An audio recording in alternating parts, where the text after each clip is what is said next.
So as we talked about, there are always these 3 points that we have in a person's story. We have the call where you show up into the story, right? We have the dip where you hit rock bottom, and then we have what we hope is the breakthrough. So I want to share with you kind of my story. So my story is in the call where I show up in the story. It actually, to understand me and where I'm at, you've got to go all the way back. You've got to go all the way back to when I'm a boy in high school and understand something about me. And that first thing is that I've got an older brother.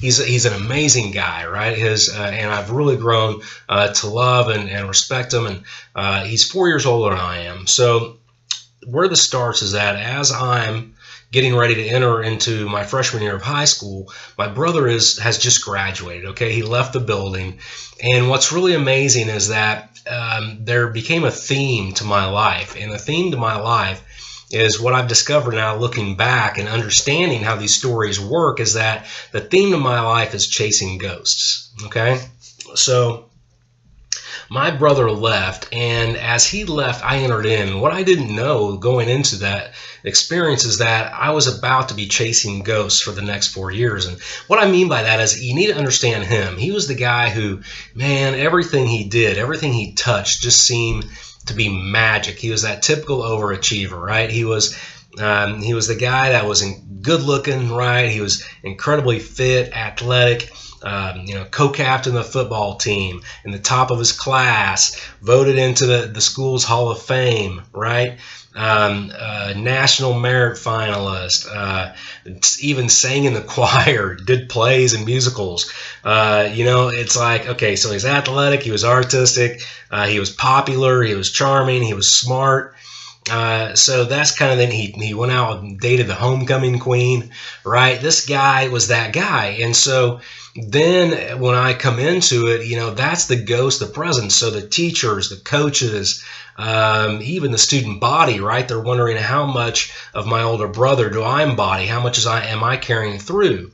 And so as he graduates, not only does he graduate all those things, but then he goes on and he goes to college, but not just any college, right? He goes to MIT for engineering, the school of engineering in the country, right?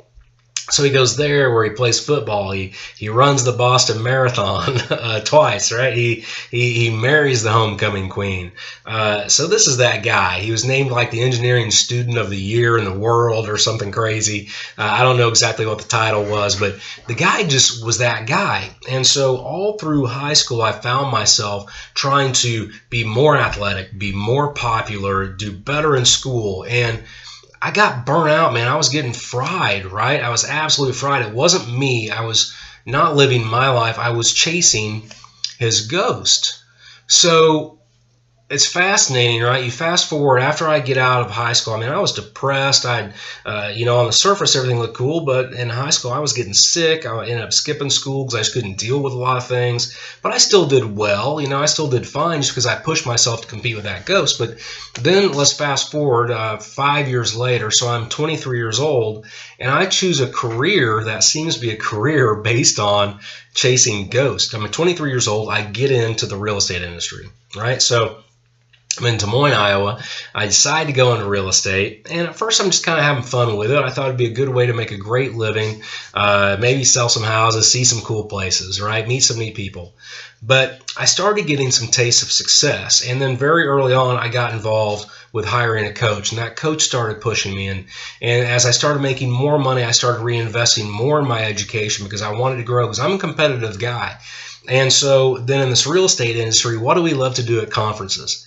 We love to have agent panels, right? The stars sitting up on stage. So I'm going to these agent panels, and I see these people that are doing 1,000 homes a year, right? Or they're doing 100 million in volume or more, and they're just crushing it. And so I'm thinking, well, geez, I need to compete with this image. And so I start really pushing myself, and I start doing okay. I start selling 75 or 80 homes a year, and things are going well, and I'm young. I'm 25, 26 years old, but I feel like I'm still not hitting it. I'm still not nailing it. I'm still not on the star panel, right? I'm still not that guy. And so at the age of, at the age of 27, I opened my own real estate brokerage, okay, my own mom and pop, where I've started building a team with a listing manager, a couple of buyer's agents, right, an administrative assistant, and I keep pushing and pushing.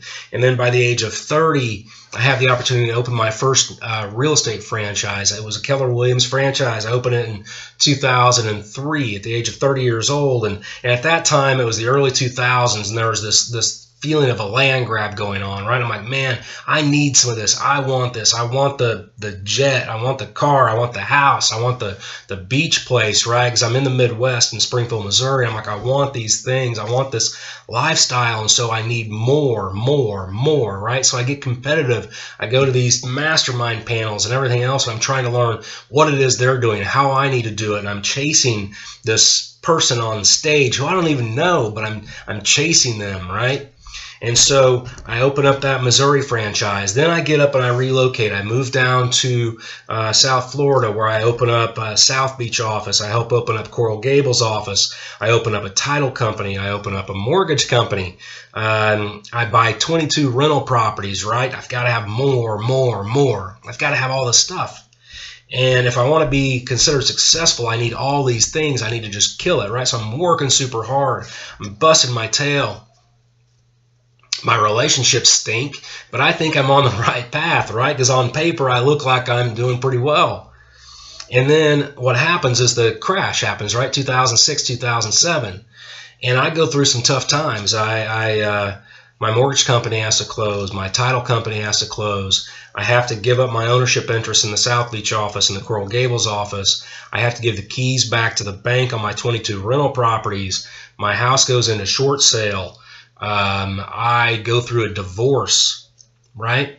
Everything then seems to be crumbling around me. And you think, based on the 3 points we talk about in the life story, the call, then the dip, and then the breakthrough, you might think that this is the dip. But the reality is, I'm not to the dip yet in my life, because I think, no problem, I'll just work my way out of it. So I get up and I pack again, and I move to upstate New York. So central New York, actually, I moved to Syracuse.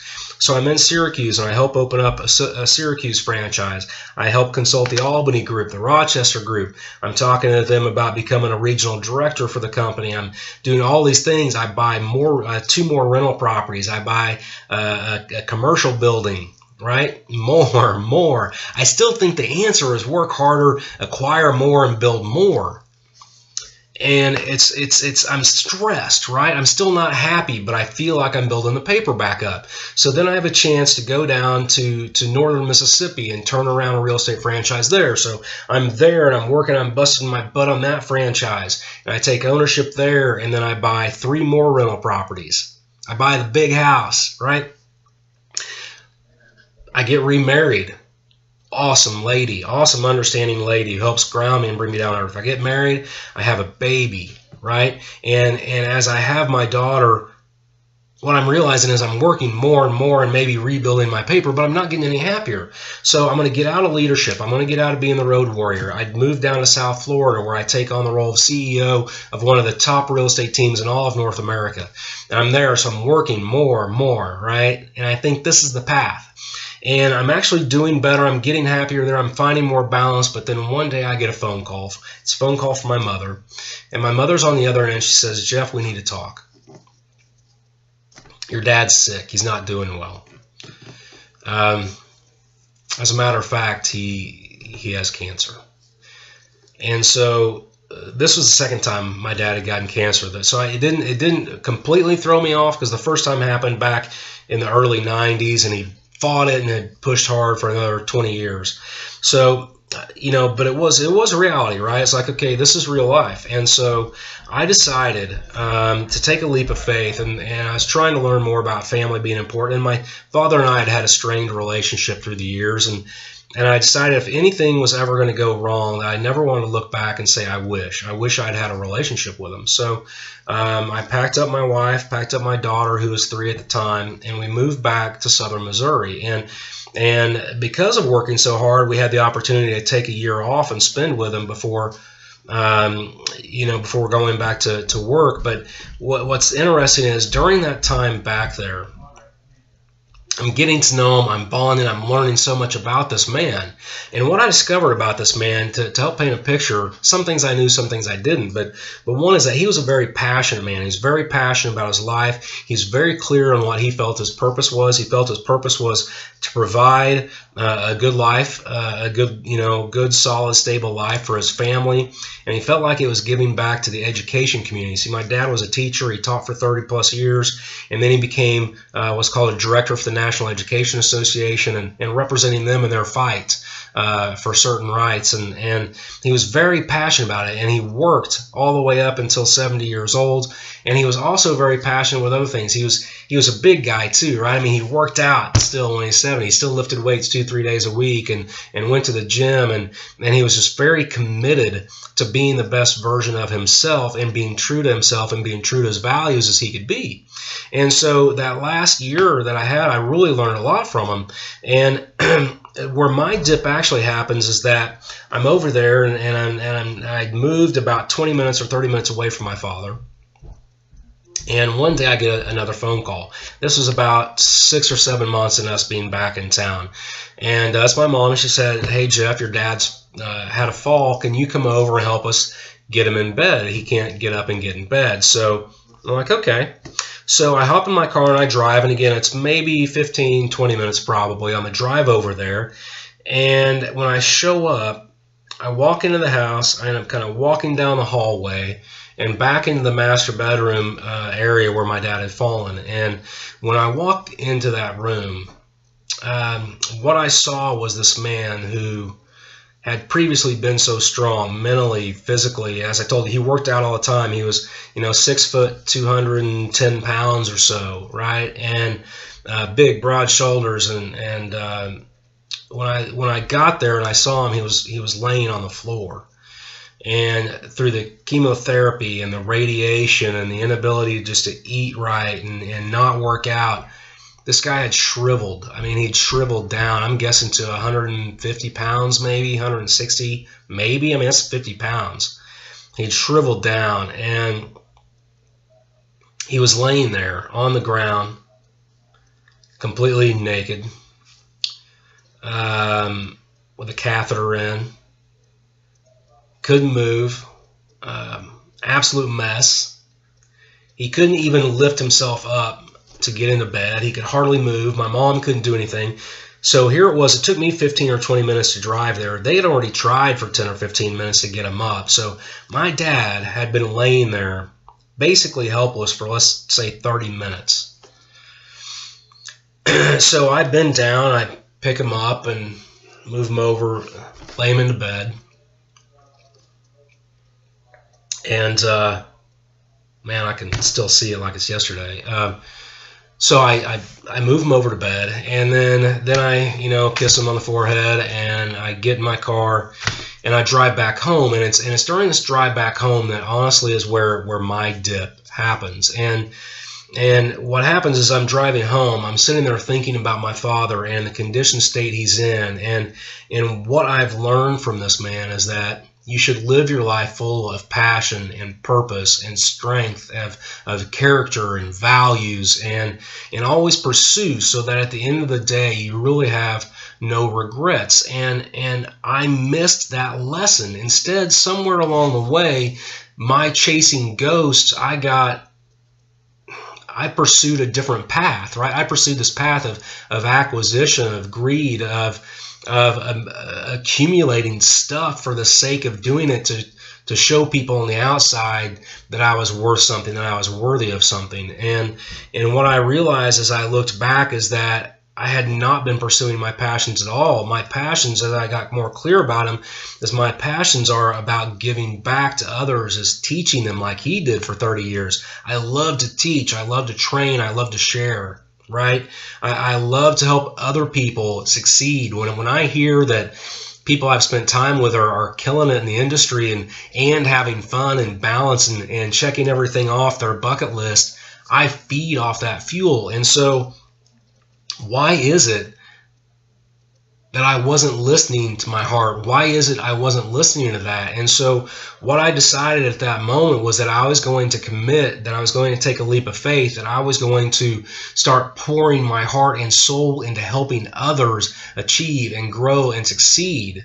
And the other thing is that I wanted to do it from an integrity-based position. I did not want to be this person that became a coach or built a business that was honestly about sucking people into a webinar funnel or a live event funnel to where they're always trying to sell you something else, getting into your pocket every time you turn around. I worked for one of those coaching companies, and I've been there before, and it's not something that I believe in. What I do believe in is leaving a legacy, and not only for the others, but more importantly, honestly, in my case, is for my family. And my daughter now is 6 years old, and the legacy I want to leave for her is I want her to understand that you can build a legacy, that you can build a corporation, you can build a business that's highly successful and highly profitable by coming from contribution first and focusing on profits second. That I believe that if I focus enough on coming from contribution and giving back to you what it is that you need, helping you discover what it is that your life mission is, what your purpose is, and then how to take real estate and make it be the vehicle that lifts up that life mission. If I do that for enough people, by default, profits come. And I get to take care of my family, and my daughter will understand that's done with integrity, and it's done with love first, and it's not about greed, it's not about selling, it's not about any of that junk. It's about building a responsible corporation that helps others succeed first.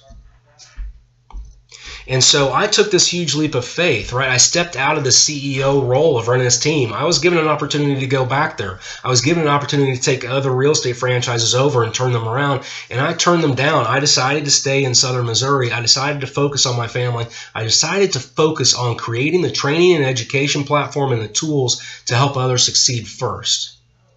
And at first I was scared because I was walking away from a great income, a great base salary, a great all this stuff. But the reality is what's happened is the breakthrough.